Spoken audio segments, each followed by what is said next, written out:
Commander John Miller stood at the viewport of the USS Defiant, watching Earth grow smaller as his ship pulled away. The blue-green planet, wrapped in swirling white clouds, had never looked so fragile. Or so doomed. He ran his hand through his short brown hair and took a deep breath. 12 hours ago, he had been just another officer following orders. Now he was committing an act that some would call treason. His ship was leaving Earth's orbit without permission, against direct orders from the United Earth Council. But Miller had other orders, secret ones. "Commander," a voice said behind him, "the hegemony ships have entered Earth's orbit. 6 dreadnoughts, thousands of fighters, just as we feared." Miller turned to face Lieutenant Kate Davis, his second-in-command. Her face was tight with worry, her usually neat blonde hair hastily pulled back. Like everyone else on the Defiant, she hadn't slept in 36 hours, not since the hegemony ultimatum had reached Earth. "And the Council?" Miller asked, though he already knew the answer. "They're preparing the surrender ceremony," Davis sighed. "It will be broadcast worldwide in 3 hours." Miller nodded. The Council had made their choice. A practical one, they'd argue.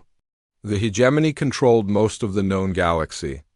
Their ships numbered in the millions. Their technology was centuries ahead of humanity's.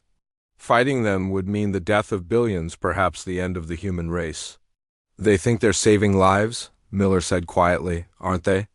Davis asked. Her voice wasn't challenging, just tired. Uncertain, Miller looked back at Earth one more time before the ships jumped to faster than light. Speed would make it vanish from view. "The hegemony doesn't want Earth, Kate. They want control. They want humans to accept that we are less than them, that we belong under their rule." "Most of the colonies have already surrendered," Davis pointed out. "Yes," Miller agreed. "They have." The ship hummed as the engines powered up for the jump.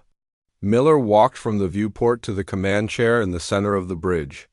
Around him, the crew worked at their stations, their movements quick and precise despite their fear. "Commander," called out Communications Officer Ramirez, "we're receiving a direct message from Admiral Wright, encrypted, for your eyes only." Miller sat down and opened the message on his personal screen. Susan Wright's face appeared, her dark eyes intense. "Miller, by now you're clear of Earth's gravity well? Good. The Council doesn't know what I've ordered you to do. And they can't." "No, not yet." She leaned closer to the camera. "The Prometheus protocol is real, John. The research facility at Cygnus Base has made a breakthrough. It's not ready yet, but it's our only hope." Miller's heart beat faster. The Prometheus protocol was supposed to be a mytha, theoretical weapon that could disrupt the quantum communications network the hegemony relied on. If it worked, it could cripple their entire empire at once. "Take the Defiant and the ships. I've assigned to you," Wright continued. "Get to Cygnus Base. Protect the research team. Give them time to finish their work." She paused. "This may be the last order I ever give, Commander." "Make it count," the message ended. Miller looked up to see Davis watching him. "Orders, sir?" she asked. "Set course for the Cygnus Void," Miller said, loud enough for the bridge crew to hear. "Maximum speed?" Navigator Eric Young turned in his chair. "Sir, the Cygnus Void?" "That region is dangerous, unpredictable, and the last place the hegemony would look for us," Miller finished for him. "Yes, I know."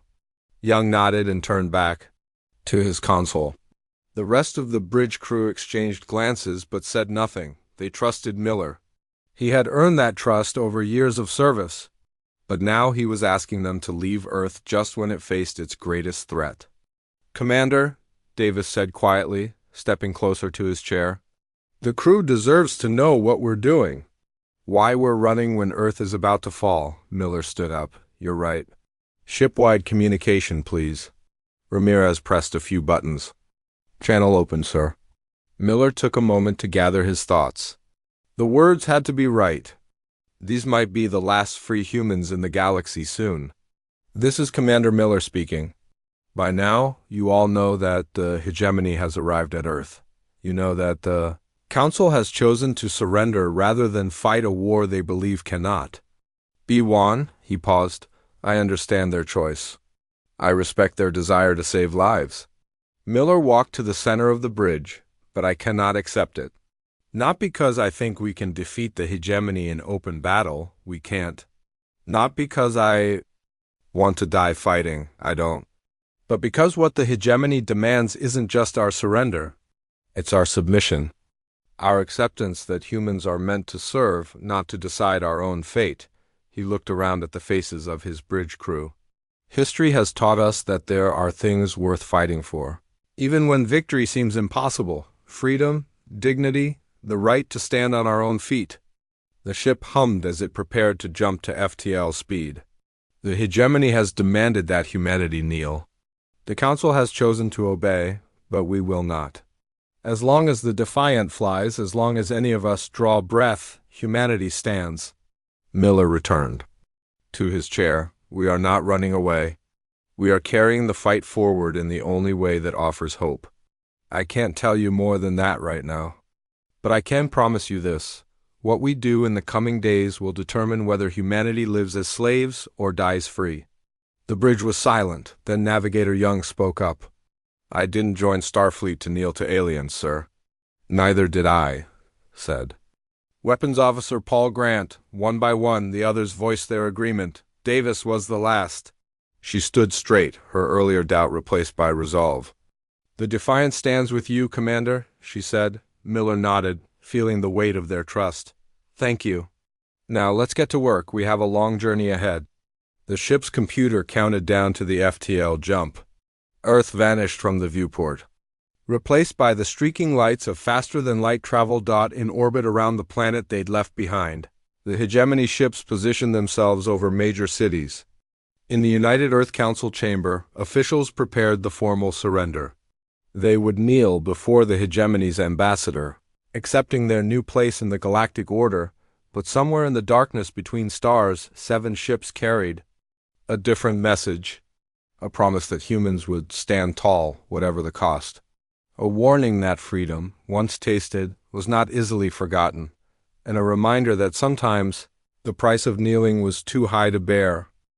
6 months had passed since the Defiant and its small fleet escaped Earth. The ships now hid in the Cygnus Void, a region of space filled with radiation storms and gravitational anomalies.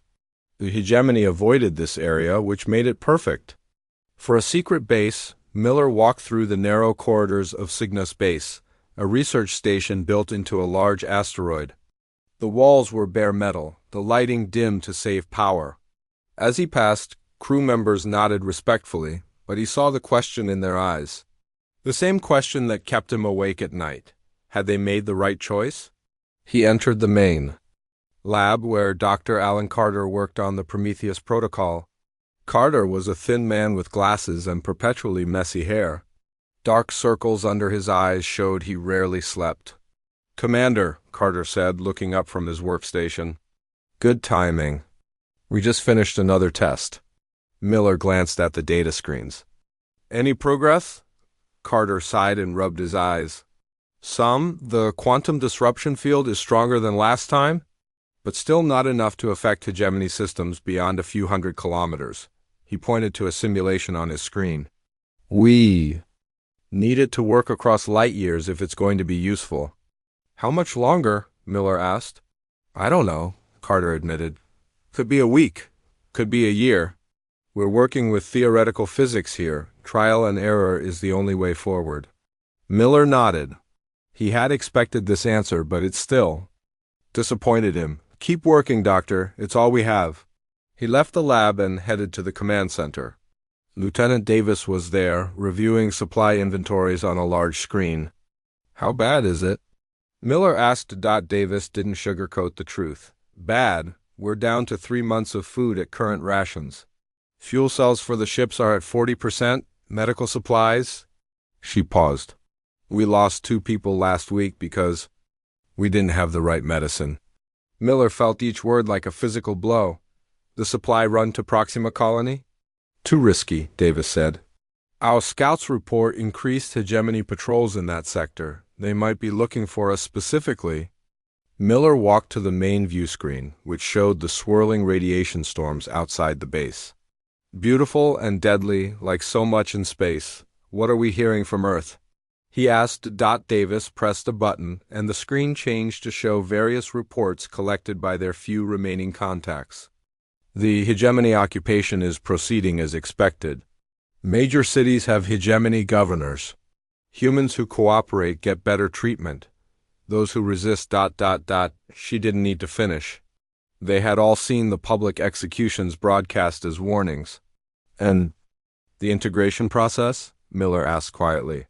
Proceeding according to hegemony standard practices, Davis replied, her voice tight. Control implants for government workers first. Then education centers, then the general population. The first human children born under hegemony rule will be augmented at birth. Miller closed his eyes briefly. The implants were the worst part. They didn't completely control a person's mind, which would make them useless to the hegemony. Instead, they created pain when someone thought rebellious thoughts and pleasure when they obeyed. Over time, the implants reshaped the person's very identity. Commander, called the communications officer. We're receiving a transmission on the emergency frequency. It's from Earth. Miller and Davis hurried to the communications station. Put it through, Miller ordered. The audio was filled with static, but a woman's voice came through. This is Olivia Martinez, Resistance, Cell Bravo. If anyone is receiving this, Earth needs help.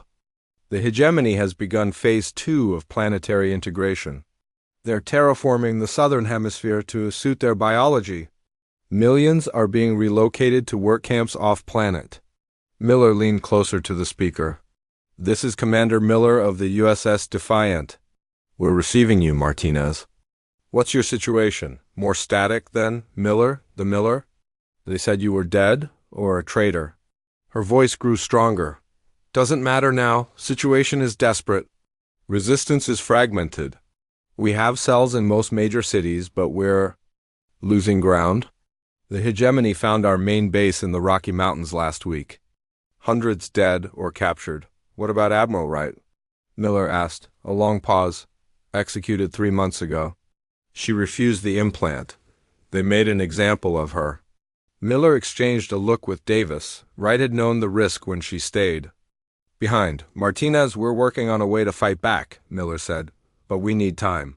Time is something we don't have, Martinez replied. Once the terraforming is complete, Earth won't be habitable for humans anymore. 6 months, maybe less. The command center fell silent. Everyone had family, friends back on Earth. Hold on as long as you can, Miller said finally. We won't abandon Earth, I promise you that. I'll hold you to that, Commander, Martinez said. Martinez out. The transmission ended. Miller stood still for a long moment, feeling the weight of every person in the room looking to him for answers. Commander? Davis asked quietly. What do we do now? Miller straightened his shoulders. Call everyone together, all personnel. 1 hour. An hour later, the base's main hangar was filled with people. Nearly 700 humans from the Defiant and the other ships, plus the research team. All that remained of free humanity, as far as they knew. Miller stood on a makeshift platform. He wasn't good at speeches, but these people deserved the truth. By now, you've all heard about the transmission from Earth, he began. The situation is worse than we feared. The hegemony isn't just occupying our home, they're changing it. Making it uninhabitable for humans, murmurs spread through the crowd. Angry voices, fearful ones. Some of you have asked why we continue to hide. Why we don't take our ships and fight, even if it means dying in battle rather than slowly starving here. Miller looked across the faces before him. It's a fair question, one I ask myself every night. He paused. We're not fighting because victory is certain. We're fighting because some things, freedom, dignity, our very humanity, are worth any price, but a glorious last stand won't save anyone. The Prometheus Protocol might, he gestured to Dr. Carter. Tonight, I'm asking you all to hold on, to remember why we refuse to kneel. Not out of pride or stubbornness, but because kneeling to the hegemony means the death of something greater than ourselves. Miller saw doubt in some faces, determination in others. I can't promise you we'll win. I can't even promise we'll survive. But I can promise that what we do here matters. Every day we resist is a day humanity stands tall in this galaxy. As the crowd dispersed, Davis approached him. Good speech. Did you mean it? Miller looked at her. Every word. She nodded. Then I'll see you tomorrow, Commander. That night, as Miller tried to sleep, his communication panel lit up. A message from Dr. Carter. Breakthrough. Come to the lab immediately. For the first time in months, Miller felt something like hope. Dr. Carter's breakthrough gave Miller new hope, but he knew the Defiant fleet alone couldn't defeat the hegemony. They needed allies. That was why Miller now sat in a dimly lit trading post on SciFiPrime, waiting for a meeting that might never happen. The trading post buzzed with activity. Beings from dozens of worlds moved through the crowded space, trading goods and information. Miller wore plainclothes with no human military symbols. Next to him sat Lieutenant Kate Davis, equally disguised. Are you sure this contact is reliable? Davis whispered. Miller shrugged. No, but the Saurians have maintained their independence by playing all sides. If anyone knows potential allies against the hegemony, it's them. A tall reptilian figure approached their table. The Saurian had green-brown scales and yellow eyes with vertical pupils. He wore expensive-looking robes with many pockets. You are the humans who seek audience with Trademaster Varric? The Saurian said. Miller nodded. We are. Follow me. Speak to no one. They followed the Saurian through back corridors and down several levels. Finally, they entered a private chamber where another Saurian waited. This one was older, his scales faded to a pale green. He sat behind a desk covered with data tablets and small artifacts from various worlds. Commander John Miller, the Saurian said, you are far from Earth. Trademaster Varric, Miller replied with a respectful nod. Thank you for meeting us. Varric studied them with unblinking eyes. The hegemony has placed a bounty on you, quite substantial. They rarely concern themselves with individual humans. I'm honored, Miller said dryly. You should be concerned, Varric corrected. Many would kill you for such payment. Including you? Davis asked boldly. Varric made a hissing sound that might have been laughter. If I wanted you dead, human, we would not be talking. He gestured to seats across from him. Sit. Tell me why you risk coming here. Miller sat down. We need allies against the hegemony. Varric stared at him for a long moment. Impossible. The hegemony controls most of the galaxy. Their ships number in the millions. Their technology is centuries beyond yours. And yet you? Saurians remain independent, Miller pointed out. Through careful negotiation and valuable trade agreements, Varric said. Not through foolish resistance. Miller leaned forward. What if we could offer you something more valuable than anything the hegemony provides? And what would that be? Freedom from fear, Miller said simply. The hegemony allows you to exist because you're useful. The moment that changes, they'll do to your world what they're doing to Earth. Varric's expression didn't change, but his tail twitched slightly. And what are they doing to Earth that concerns you so much, human? Davis placed a small device on the table. It projected images of Earth's southern hemisphere, showing massive hegemony terraforming machines. Other images showed humans being loaded onto transport ships. They're making Earth uninhabitable for humans, Davis explained. Millions are being sent to mining colonies as workers. Those who resist are executed. Those who cooperate get control implants. Varric studied the images. This is unfortunate for your species, but not unexpected. It is standard hegemony procedure for worlds they wish to colonize directly. You've seen this before, Miller realized. 17 times in my lifetime? Varric confirmed. The Palaxians, the Ventari, the Naraxians, all gone now or reduced to servant species. Miller felt his heart sink, but then Varric continued. However, none of those species had representatives quite as stubborn as you, Commander Miller. What do you mean? Varric stood and walked to a wall panel. He pressed a hidden button, revealing a secret compartment. From it, he removed an ancient-looking data crystal. The mathematics of your situation is clear, Varric said.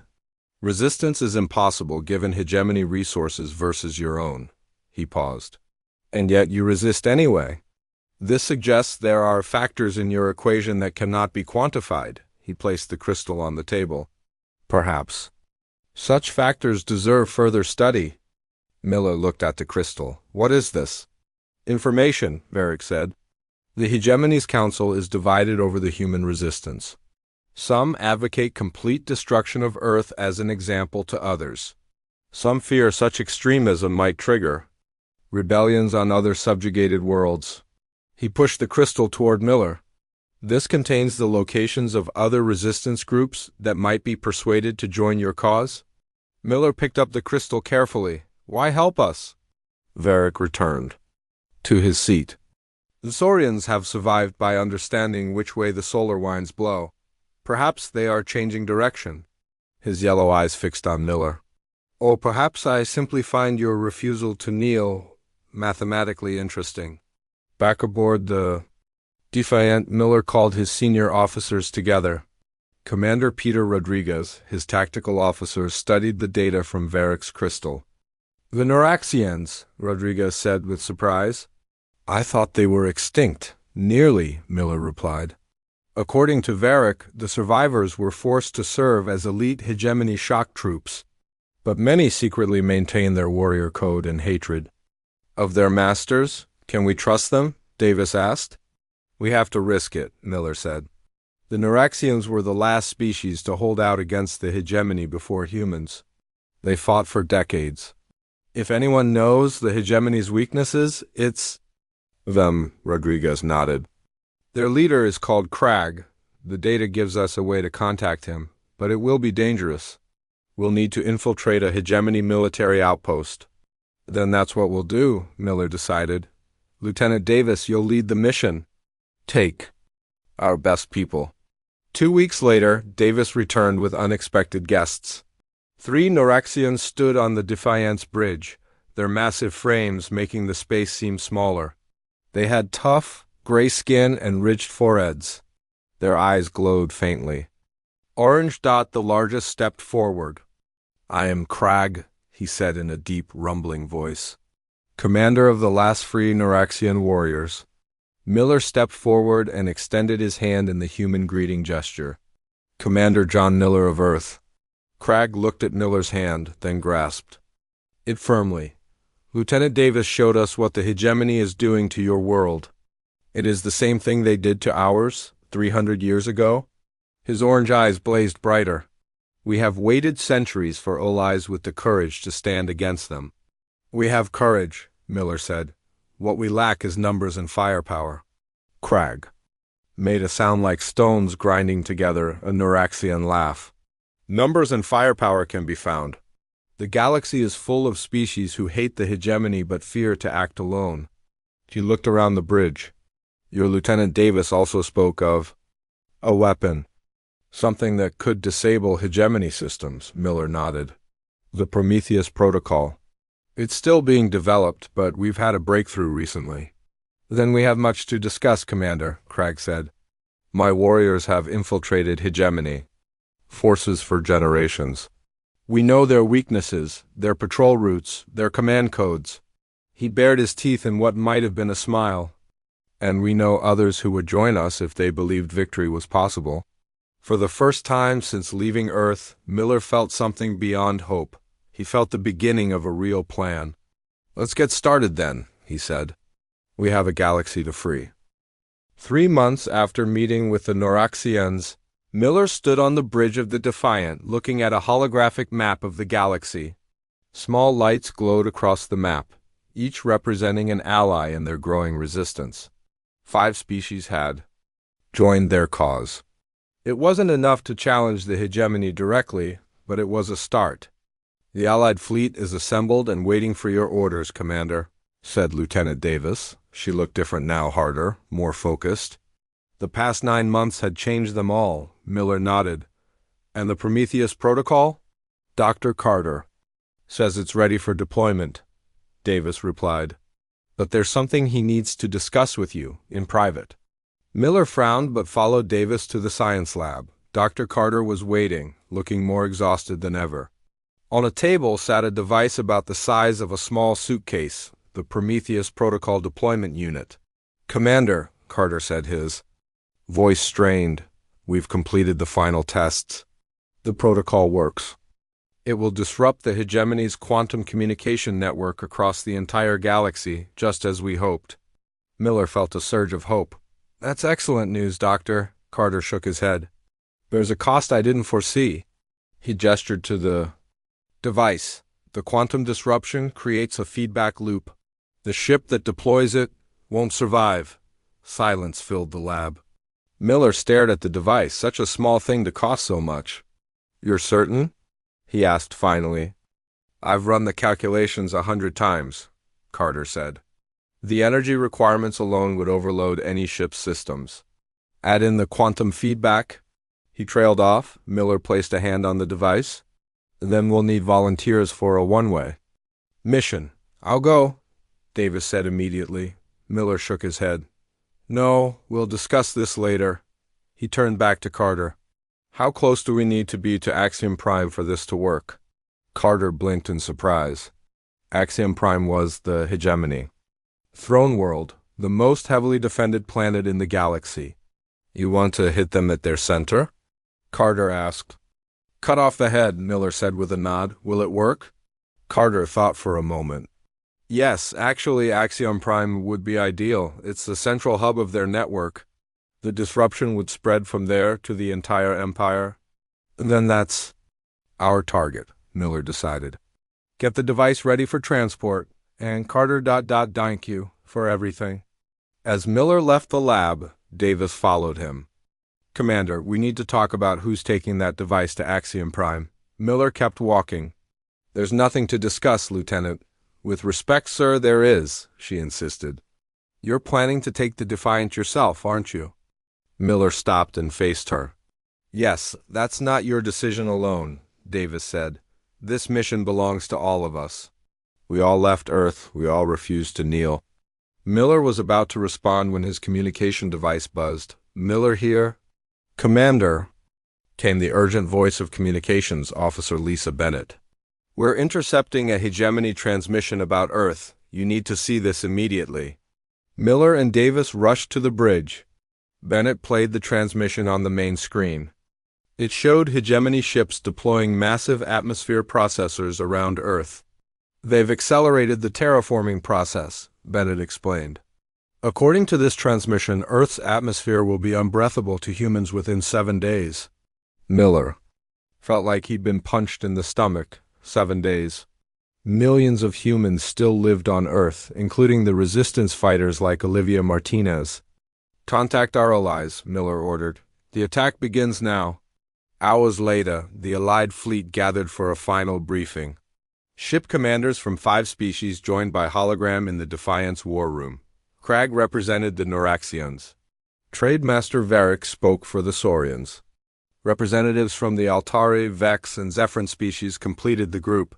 The plan is simple, Miller explained. We will strike simultaneously at 7 hegemony communications hubs. He pointed to locations on the galactic map. These strikes will create confusion in their command structure. And while they are confused, you take the Defiant to HFY, Crag rumbled. Yes, Miller confirmed. We deploy the Prometheus protocol directly at their center of power. Varric's yellow eyes narrowed. The mathematical probability of reaching HFY is approximately 1 in 7,000, Commander. Then we better not make any mistakes, Miller said with a grim smile after the briefing. Miller found a quiet moment in the ship's observation deck. The vastness of space spread before him, stars shining against the darkness. So much beauty in the universe. And the hegemony wanted to control it all. Engineer Greg Foster joined him, carrying 2 cups of coffee. He handed one to Miller. Couldn't sleep either? Foster asked. Miller took the coffee gratefully. Too much to think about. Foster nodded. They stood in comfortable silence for a while, 2 men contemplating the stars and their place among them. I heard about the Prometheus protocol, Foster said finally. About the cost of using it, Miller sighed. News travels fast on a small ship. The crew wants you to know something, Foster continued. We understand why you're doing this. Why you refused to kneel from the beginning. Miller looked at his old friend. Do you? Sometimes I wonder if I made the right choice. So many lives at stake. Foster turned to face him. You've carried us this far because you understand what the hegemony never will? Humans don't kneel because we're stubborn. We don't kneel because we believe in something greater than ourselves. Miller felt the weight of the past 9 months, the doubts, the fears, the hard decisions, but also the purpose that had driven him forward. Thank you, Greg, he said simply. The next morning, Miller addressed the crew one last time before they launched the attack. Everyone was at their stations, ready for what might be their final mission. Today we strike at the heart of the hegemony, Miller said. Not just for Earth, but for every world they've conquered, for every species they've subjugated. He looked around at the faces of his crew humans who had chosen to stand rather than kneel. I'm ordering most of you to evacuation shuttles before we reach HFY, he continued. Only essential personnel will remain for the final approach. Protests immediately erupted. Miller raised his hand for silence. This isn't open for discussion, he said firmly. The Defiant will not survive deploying the Prometheus protocol, but you can survive to build what comes after. To make sure this sacrifice means something. The bridge fell silent as his words sank in. It has been the greatest honor of my life. To serve with you, Miller said. Now let's show the hegemony what happens when they demand that humans kneel. As the crew dispersed to their duties, Miller sent a final message to Earth's resistance. The price of freedom is high, but today it's the hegemony that will pay it. The Defiant and its allied ships jumped to light speed, heading toward battle. Stations across the galaxy, the final confrontation had begun. Alarms blared throughout the Defiant as the ship raced toward HFY. On the bridge, smoke filled the air. Sparks flew from damaged control panels. Miller gripped his command chair as another blast rocked the ship. Status report, he called. Out. Shields at 20%, reported Weapons Officer Paul Grant. His face was streaked with blood from a cut on his forehead. Hull breaches on decks 3 and 4. Emergency force fields holding, Miller looked at the view screen. The massive shape of HFY loomed ahead, a gleaming jewel surrounded by thousands of hegemony warships. The coordinated attacks on the 7 communication hubs had worked. The hegemony fleet was in disarray, their formations broken, but there were still too many of them. Where are we on the evacuation? Miller asked. Last shuttle just launched, Lieutenant Davis reported. She had refused his order to evacuate, along with 5 other crew members who insisted on staying for the final approach. Miller nodded. And the Prometheus protocol? Dr. Carter is making final adjustments in the main engineering section, Davis said. Another blast hit the ship, stronger than before. The lights flickered and Miller was thrown from his chair. He pulled himself back up, ignoring the pain in his ribs. They've targeted our engines, Grant reported. Propulsion down to 60%. Reroute all non-essential power to engines and shields, Miller ordered. We need to get closer. On the screen, the hegemony ships moved to form a blockade around HFY. They were adapting to the attack, coordinating their defenses even without their full communication network. They're closing ranks, Davis observed. We won't make it through, Miller studied the pattern of ships ahead. Yes, we will. There's a gap in their formation, right quadrant.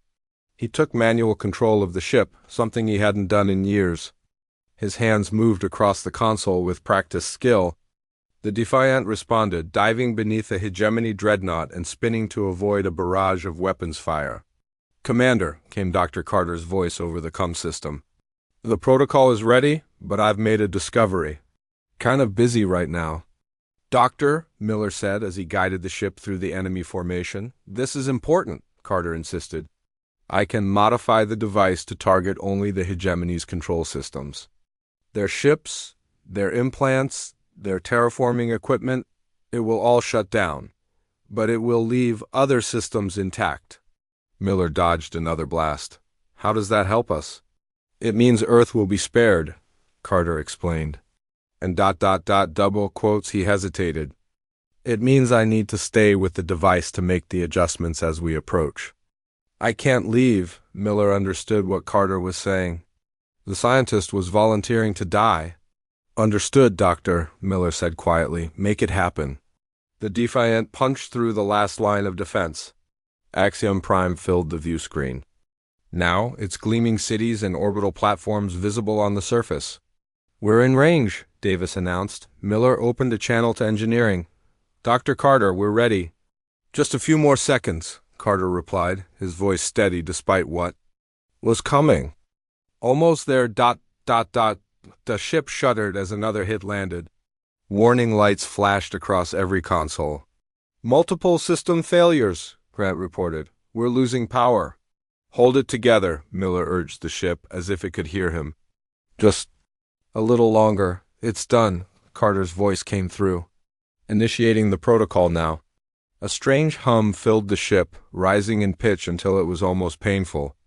On the view screen, a wave of energy burst from the Defiant, spreading outward in all directions. As it touched each hegemony ship, their lights flickered and died. It's working, Davis whispered. The wave continued to spread, engulfing more ships, then reaching HFY itself. The gleaming cities went dark as the energy wave passed over them. Inside the Defiant, systems began to fail. The lights dimmed, control panels sparked and went dead. The view screen flickered, showing the wave continuing to spread, racing outward. Through space faster than light. Hull integrity failing, Grant reported, his voice calm despite the situation. Core breach imminent. Miller looked around at the brave souls who had stayed with him. It's been an honor, he said simply. Davis moved to stand beside his chair. Do you have any regrets? She asked. Miller looked at the view screen where hegemony ships drifted powerless. Only that I won't see what comes next, he replied. Something better, I hope. The ship shuddered one final time, and then everything went white. On Earth, Olivia. Martinez was leading a group of resistance fighters in an attack on a hegemony control center when something strange happened. The hegemony soldiers suddenly stopped moving. Their weapons died in their hands. The control implants they used to monitor humans went dark, all across Earth. The same scene played out. Hegemony technology failed simultaneously. Their massive, terraforming machines ground to a halt. Their ships fell from the sky. At first, humans were cautious, fearing a trap. But as hours passed, they realized the truth. The hegemony had lost control. Martinez looked up at the night sky, where hegemony ships hung dark and powerless. They did it, she whispered. Miller actually did it. Similar scenes unfolded across the galaxy. On Naraxia, Crag's warriors reclaimed their homeworld for the first time in centuries. On Saurian Prime, Trademaster Varric calculated new possibilities. In a galaxy suddenly free of hegemony control, 3 years later, representatives from 27 formerly subjugated species gathered on a rebuilt Earth. They met in a new building constructed where the old United Earth Council had once voted to surrender. Now they came together to sign something different, the Galactic Covenant. A new form of interstellar cooperation founded on principles of self-determination and mutual respect. At the center of the Grand Hall stood a monument, a simple human figure, standing tall, not in defiance but in dignity. The figure wasn't meant to be Miller specifically, but rather what he represented, the spirit that refused to kneel. The inscription read, "For Commander John Miller and the crew of the Defiant, who reminded us that the price of freedom is high, but never higher than the cost of surrender." Beneath it, in smaller letters, they would not kneel, and the galaxy was made free. Outside the hall, a new generation of starships prepared for their first missions of peaceful exploration. Their hulls bore the emblem of the Galactic Covenant, a standing figure with stars spread out behind it, and the flagship of this new fleet carried a name that had become legend across the stars, Defiant. In the vastness of space, the quantum disruption wave continued its journey outward, a lasting reminder of the day a single human had refused to kneel in. The galaxy had paid the price.